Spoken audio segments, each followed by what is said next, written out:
This is today's talk where we meet people, create memories, and explore opportunities every Tuesday and Thursday of the week.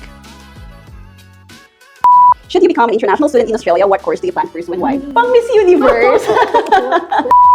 Hello guys, another day and another episode of today's talk where we meet people, create memories, and explore opportunities every Tuesday and Thursday of the week.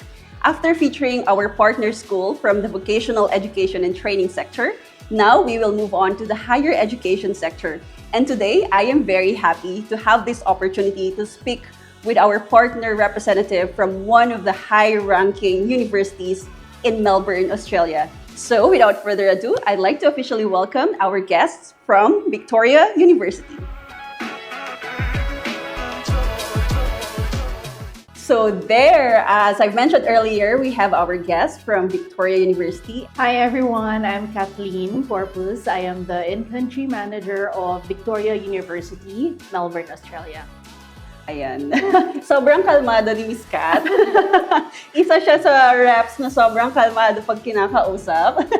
And by the way guys, as you can see sa table namin, we have this award here, which we got from Victoria University earlier this year. So we got the 2025 Rising Star Agent Philippines. So Miss Kat, if you can just give us an idea po kung ano ba yung award na to. Kasi si Miss Kat, yung mismong nag-present niyan, together with her boss who traveled from Melbourne. So, yeah. Okay. First of all, congratulations. Yay! Infinity Migration Services. You truly deserve it.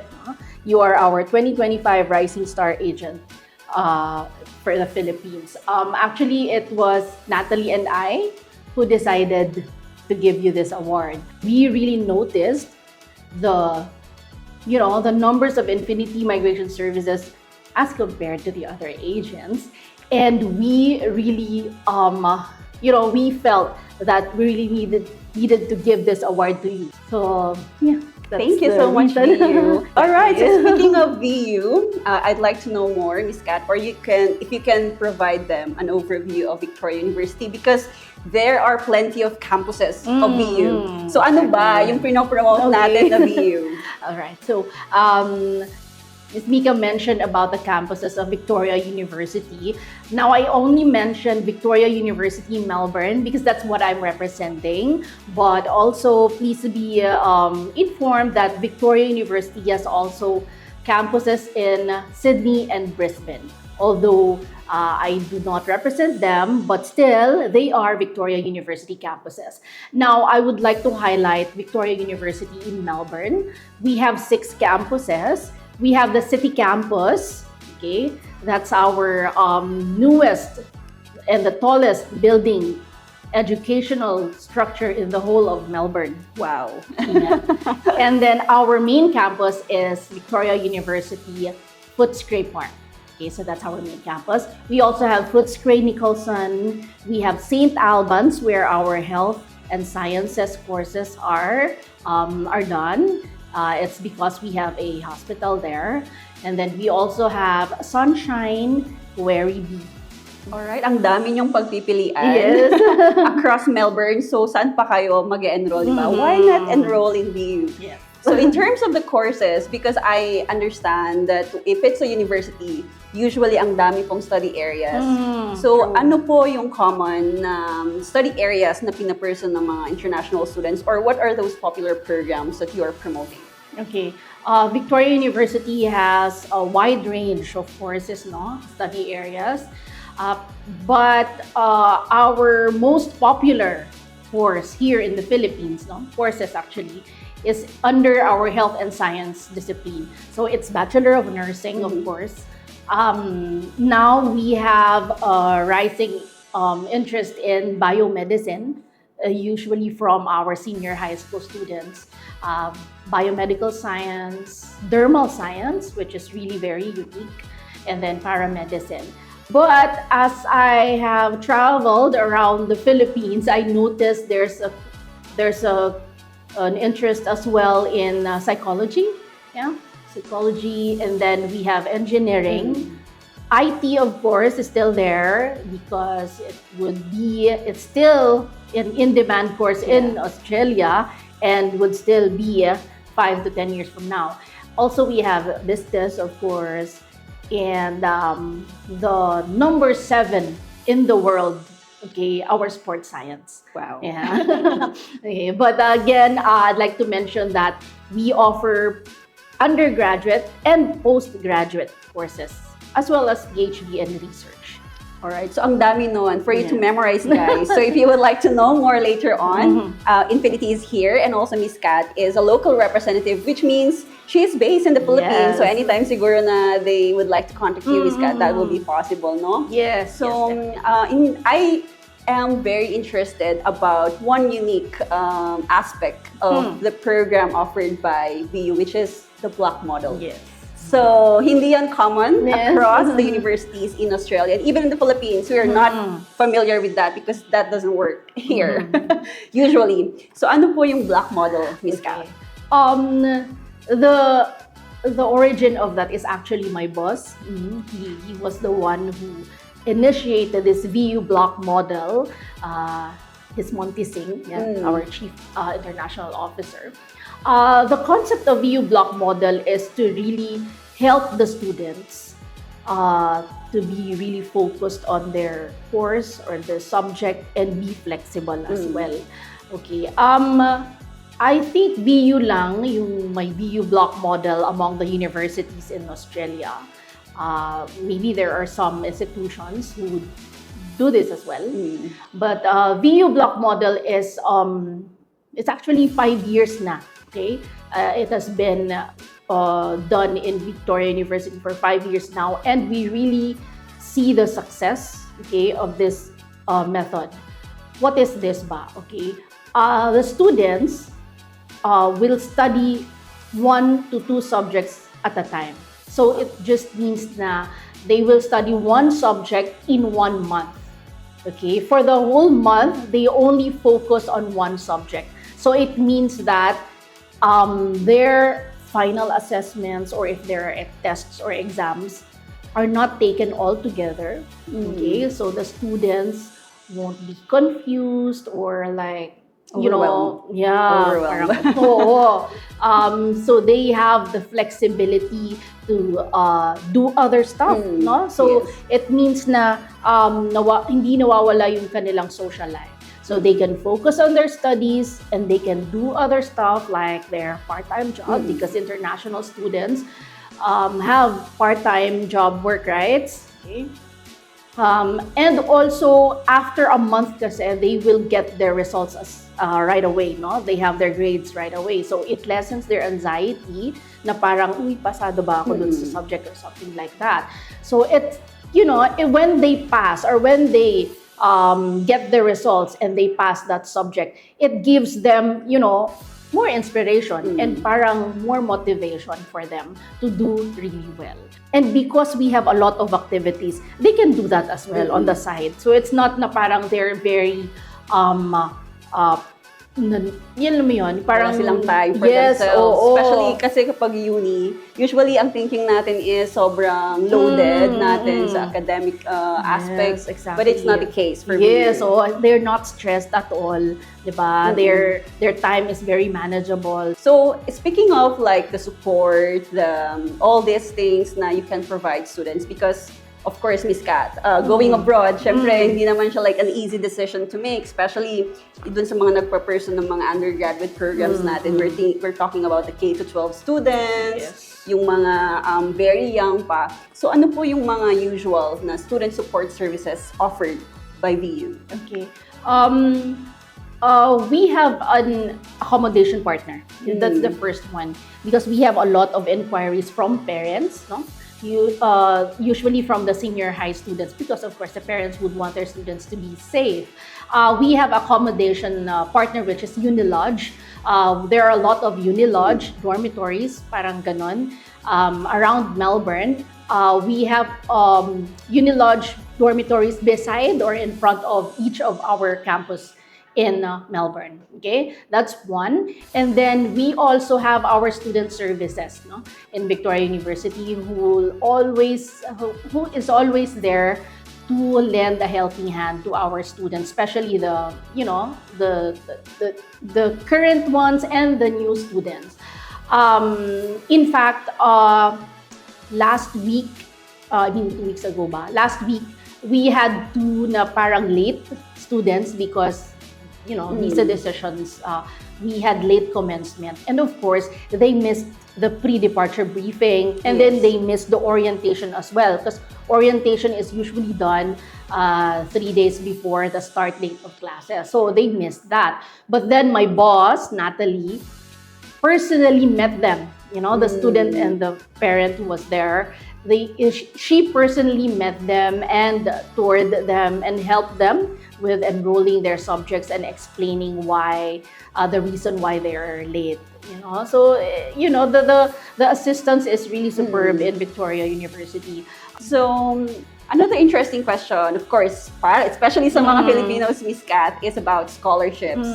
So, do you offer anything to like international students from the Philippines in particular? Okay. As of the moment, we have our VU Block Model International Scholarship, which is 30% scholarship for undergraduate and postgraduate students with GWA or GPA of 80% or better. Okay, so that's a merit scholarship. And we are planning to add more scholarships next year. I'll update you on that. We also have another one, which is our STEM Accommodation Scholarship. So this scholarship is only for STEM courses, okay? Science, technology, engineering, and math. This accommodation scholarship is for you to be qualified for this. GWA and GPA of at least 90%, 90% or better. This is actually really good because it means 1 year free accommodation at our Unilodge, okay, Unilodge dormitory, Unilodge accommodation. So it's like around 15,000 Australian dollars of savings. That's a lot of money. Yes. And because the qualification for 30% scholarship is 80% or better, it means that halos lahat. Yes, if you from the Philippines, if you got the STEM accommodation scholarship, definitely you have also the 30%. Yes. So it's like parang around 1 year tuition fee savings. Diba? So that's really good. And so far we have 2 from the Philippines. Diba? Wow. Very, very competitive students talaga yung mga Filipinos. So if you would like to know more about that, you can always get in touch with us after this podcast. So I think we have covered pretty much everything, Ms. Kath. Do you have anything to add to the information you've provided? Anything else? Why should students choose VU? Okay. Again, to summarize everything. Yeah, to summarize everything. Okay. It says a lot, like the satisfaction of the international students. So that's really number one. It gives you parang safety net mo, di ba? Na VU students are satisfied. No, they're not. Based in my experience, actually, the students are coming in. Not going out of VU, di ba? And then we have a lot of student services that could actually help you, especially yung mga new students. And multicultural and diverse, so there are a lot of Filipinos. And of course, Asian students as well, diba? So you have parang maraming mga communities, Filipino communities, and organizations that could really help you, not only in academics, but in your social life as well. And then, of course, BU talaga is one of the most affordable, universities in Melbourne. So I should say universities. Yes. And on top of that, we have scholarship. Yes. Diba? So what more can you ask for? Yes. What more can you ask for? VU has it all. Yes. That's a nice tagline. All right. So that's it, guys, for VU. And if you would like to know more about their programs, scholarships, and available student support services, you can always get in touch with Infinity. After this session, we have 9 branches across the Philippines. And Miss Kath is based in the Philippines again. So, Miss Kath, if ever they would like to schedule a one-on-one with you, is that possible po? Yes, definitely. No, just contact Infinity. Migration Services. And of course, I'd like to take this opportunity to thank them, no, for having me in this podcast.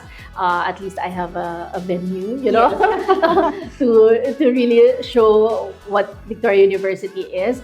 And again, if you want to have a face-to-face or even virtual, consultation with me, just get in touch with Ms. Nika or anyone from Infinity Migration Services.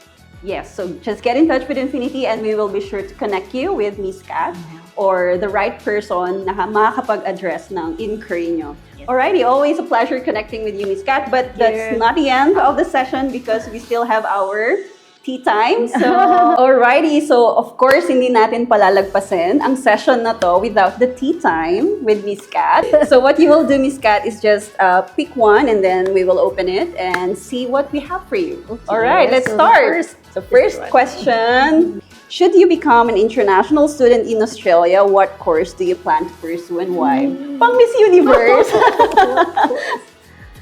First of all, I'm looking at something na aligned to my background. Yes. No, of course.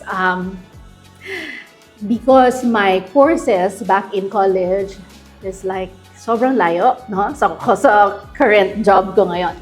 So I'm a graduate of engineering and nursing. So I'm a nurse as well. Yes, very STEM.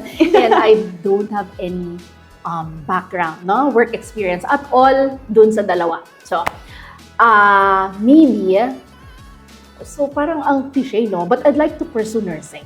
Wow. Yeah. If not nursing, maybe early childhood education. Yeah. Yun. It's one of the booming industries in Australia. Exactly. Kasi the program is really great, no? Sa early childhood, and of course, may pathway yun. Parang it's very interesting talaga. And because of the background in health, no? Parang pwede mo rin siya kasing during our nursing, course, we really had to deal with kids naman. So, yeah, early childhood is, for me, siguro. So, guys, if you're interested in this, offered yan din ng VU. May segue pa natin. Diba? Next question, Miss Kath. Okay. Listen to this one. Okay, 3 words to describe Australia. No explanation, just 3 words. Oh my God, wait. Hirap. Ang hirap. Oo, sa dami. Sa dami ng pwede mo mong pang-describe sa Australia. Okay. Number 1 is safe. Safe. Okay. Cool. Cool. What One else? more. Happy. Happy. Tea time. Pang mga tita. Tea time. time. Okay. Kasi nag-Melbourne ka na, di ba, Miss Kath? So, best outdoor activity you tried in Melbourne? Oh my God. First of all, because not everyone has an idea kung paano po, ano yung itsura ng Melbourne. Naririnig lang nila na 4 seasons in a day and all. Yes, exactly. Based on your experience, Miss Kath, ano yung vibe ng Melbourne? Talagang ang cool. No, yung weather pa lang, no. It's true na 4 seasons in a day because in the morning sobrang lamig and then during lunchtime parang nag-30. Yes. Diba? So unpredictable weather. Yes, and then in the afternoon nag-10. So parang ako yung oh my God, I think hindi ako pwede dito. Because I'm cold in the air. But still, no, it's a very nice place. And for outdoor activities, actually, medyo wala akong nagawang outdoor activity except for, yun, number 1, nag-walking ako. Yes. Because, of course, walking. yes, because, yun nga, the weather is cool. Unlike na pag mainit, parang nakakapagod. So, I had that walking. And also, towards the end of my parang may conference kasi in Melbourne that time, I met with my friends and we visited this valley, no? And we did wine tasting. Wow. So parang ang cool lang talaga. And that place was really very parang cold too. Yes. My jacket was not enough, my pants was not enough, and I just learned that they were wearing something like I can't remember what, but parang fleece siya inside.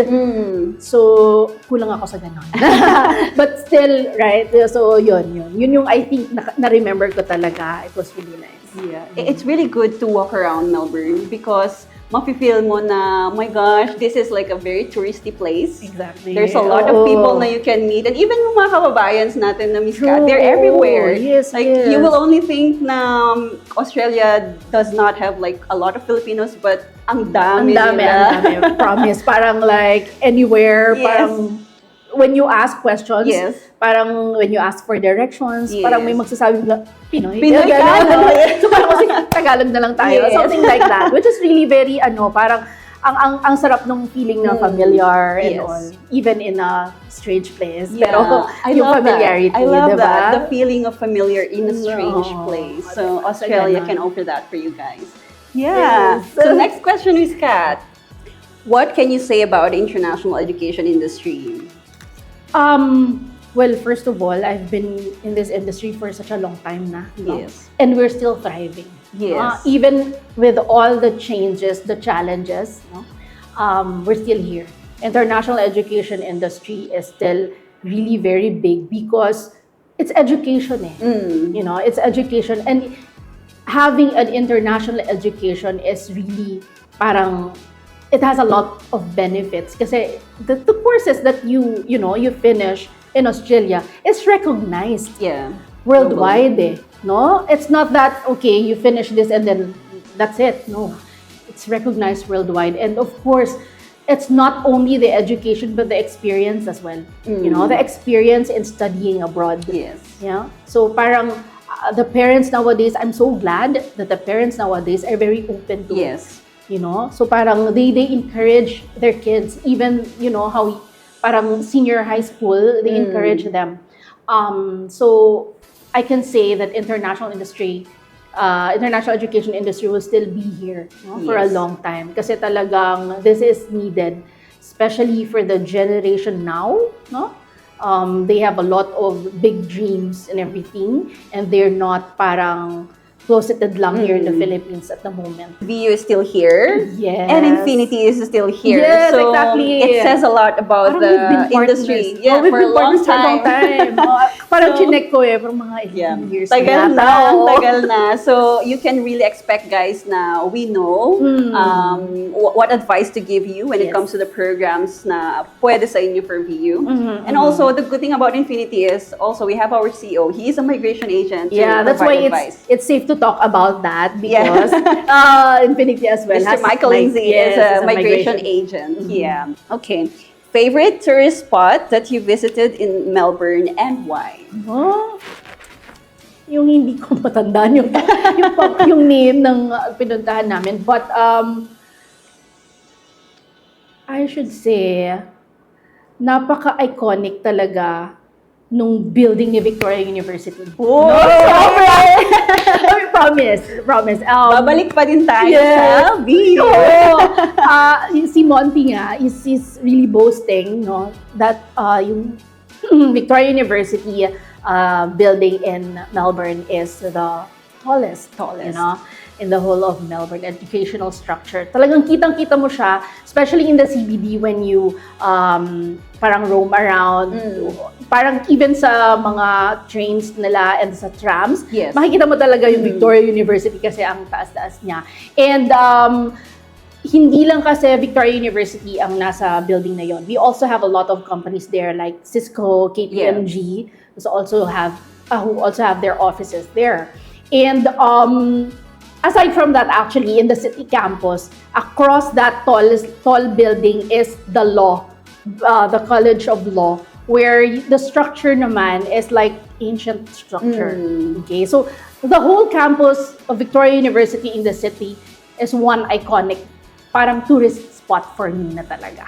Okay, and if you happen to be there, just let us know because we could tour you. There's a level in that building where you can see, parang may view ka of the whole CBD. Yeah, all right. We've learned a lot from Miss Kat, and I can't wait to go back to Melbourne. And of course, personally visit VU. So if you guys are interested to study at VU, we are here to assist you. So anything to add, Miss Kat, before we end the podcast today? So that's all. Again, if you have your big dreams of studying abroad, especially in Australia, just let Infinity Migration Services know and let them assist you and help you. And if you're planning to go to Melbourne, please consider Victoria University. It might be the best thing that would happen to you. Yes. So thanks guys for watching, and until the next episode of Today's Talk, this is Mika and we have here Kathleen from Victoria University. Bye everyone. Thank you.